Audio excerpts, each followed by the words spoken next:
അപ്പോൾ എങ്ങനെയാ നമുക്കൊരു ഗ്രോസറി ഷോപ്പിങ്ങിന് അങ്ങ് പോയാലോ? ഇനി അങ്ങോട്ട് ഈവനിങ്ങും മോർണിംഗും നൈറ്റും എല്ലാം മാറി മാറി വരുന്നതുകൊണ്ട് ഞങ്ങൾക്കിനി ഒരു ടൈമില്ല. അതാ ഇന്ന് പോകാമെന്ന് വെച്ച്. അങ്ങനെ ഞങ്ങൾ ടാക്സി വിളിച്ചാണ് ഗ്രാൻഡിലോട്ട് പോണേ. തൊട്ടടുത്താണെങ്കിലും ഭയങ്കര പൊടിക്കാറ്റായതുകൊണ്ട് ഞങ്ങൾ ടാക്സിക്ക് പോകാൻ തീരുമാനിച്ചു. വീട്ടിൽ വന്നിട്ട് ഒരു എടിയെന്നും പറഞ്ഞ് ഒരു റിയാൽ എടുത്ത് കൊടുക്കുക.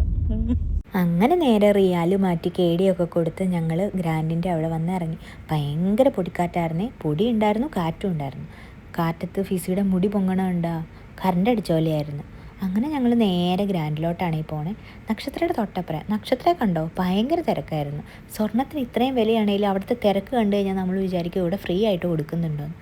അങ്ങനെ ഗ്രാൻഡിൽ ചെന്ന് ഒരു ബാസ്ക്കറ്റ് എടുത്ത് ഗ്രാൻഡിൻ്റെ ഉള്ളിലോട്ട്. പിന്നെ അകത്ത് കയറി കഴിഞ്ഞപ്പോൾ എന്നാൽ ആദ്യം ഗാർമെൻറ്റ് സെക്ഷനിൽ പോയിട്ട് നമുക്ക് പച്ചക്കറി എടുക്കാമെന്നും പറഞ്ഞ് ആദ്യം ഗാർമെൻറ്റ് സെക്ഷനിലോട്ടാണ് പോയത്. അവിടെ ചെന്നപ്പോൾ വലിയ ഓഫർ ഉണ്ടെന്നൊക്കെ എഴുതി വെച്ച് അകത്ത് കയറിയതാണ്. പക്ഷെ പരതിയിട്ടൊന്നും കണ്ടില്ല. പിന്നെ ചുമ്മാ എല്ലാം ഒന്ന് കണ്ടിട്ട് താഴത്തോട്ട് ഇറങ്ങിപ്പോന്നു. പിന്നെ പച്ചക്കറിയിൽ ആദ്യമേ ഞങ്ങളെടുത്ത് കറിവേപ്പിലയാണല്ലോ മുഖ്യം. അതിനുശേഷം അങ്ങോട്ട് പോന്നു കഴിഞ്ഞപ്പോൾ പഴം ഇരിക്കണ കണ്ടു. അപ്പോൾ പഴം ചെറുപഴം എടുക്കണോ വലിയ പഴം എടുക്കണോ എന്ന് ചിന്തിച്ചിട്ട് ചെറുപഴം എടുത്തു. കാരണം മോർണിംഗ് ഡ്യൂട്ടി ആണെങ്കിൽ പുട്ടും പഴവും കൊണ്ടാലോ. അങ്ങനെ ഞങ്ങൾ ചെറുപഴം എടുത്തു. അപ്പോൾ ചേച്ചിയോട് പറയായിരുന്നേ പഴം എടുക്കണ പുട്ടിനാണ് ചോറിനിട്ട് കഴിക്കരുതെന്ന്. അന്നേരം പറയാം വേണമെങ്കിൽ ഞാൻ കഴിക്കുമെന്ന്. അത് കഴിഞ്ഞ് പിന്നെ പച്ചക്കറിയൊക്കെ ഓരോന്നോരോന്നായിട്ട് എടുക്കാനായിട്ട് പോയി. ഉരുളക്കിഴങ്ങ് എടുത്തു, സവാള എടുത്തു, പയറെടുത്തു. അങ്ങനെ കുറച്ച് ഐറ്റംസ് എടുത്തു. ഒത്തിരി പച്ചക്കറി എടുത്താലും ചീത്തയായി പോലോ. കറ്റാർവാഴ വേണമെന്ന് ചോദിച്ചെടുത്ത് പൊക്കി പിടിച്ച. ഈ സാധനം എന്നാണെന്ന് നിങ്ങൾക്ക് അറിയാമെങ്കിൽ പറയണേ. അതിനുശേഷം പുതിനയില എടുത്തു, മല്ലിയില എടുത്തു. മല്ലിയില എല്ലാ കറികൾക്കും തന്നെ ഇടും ചേച്ചി. അതുകൊണ്ട് അത് ഞങ്ങൾ എന്നെ എടുക്കും. ഇവിടെ ഭയങ്കര ക്യൂ ആയിരുന്നു. അത് കഴിഞ്ഞിട്ട് പച്ചക്കറിയുടെ ബില്ലടിപ്പിക്കാൻ നേരത്ത് പിന്നെ ഒരുവിധം ക്യൂവിലൊക്കെ നിന്ന് പച്ചക്കറിയുടെ ബില്ലൊക്കെ അടുപ്പിച്ച് അവിടെ നിന്ന് ഞങ്ങൾ നേരെ താഴെ പോയി. പിന്നെ എനിക്കൊരു പാത്രം എടുക്കണമായിരുന്നു. ആ പാത്രം എടുത്തു.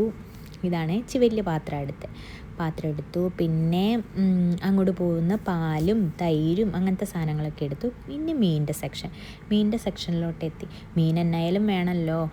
പച്ചക്കറിയുടെ ഇടയ്ക്ക് മീനും കൂടെ കൂട്ടി ഉണ്ടാക്കാം എന്നൊക്കെ വിചാരിച്ചുകൊണ്ട് കുറച്ച് മീനെടുത്തു. ഞങ്ങൾ സ്ഥിരം എടുക്കണ കിളിയും ചെമ്പല്ലിയും അങ്ങനത്തെ സാധനങ്ങളൊന്നും ഞങ്ങൾക്ക് കിട്ടിയില്ല. അതൊക്കെ ഞങ്ങളുടെ ഫേവറേറ്റ് മീൻസായിരുന്നു. പിന്നെ കുറച്ച് മീനെടുത്ത് ഞങ്ങളിങ്ങോട്ട് പോന്നു കഴിഞ്ഞപ്പോൾ ഇവിടെ കപ്പ് കേക്കൊക്കെ ഇരിക്കുന്നുണ്ടായിരുന്നു. അതും ഒരെണ്ണം എടുത്ത് ബില്ലടുപ്പിച്ച് ഞങ്ങൾ നേരെ പുറത്തേക്ക് പോന്നു. പുറത്ത് പോന്ന് ഞങ്ങളിങ്ങ് പോരുന്ന വഴി മലബാറിൻ്റെ ചോട്ടിക്കടിയായിരുന്നു പോകുന്നത്. അവിടെയും നല്ല തിരക്കായിരുന്നു. ഹോൾവേ ഫുൾ അവിടെ ഭയങ്കര തിരക്കായിരുന്നു. അന്ന് ഫ്രൈഡേ ആയതുകൊണ്ട് എല്ലാവരും പുറത്തുണ്ടായിരുന്നു.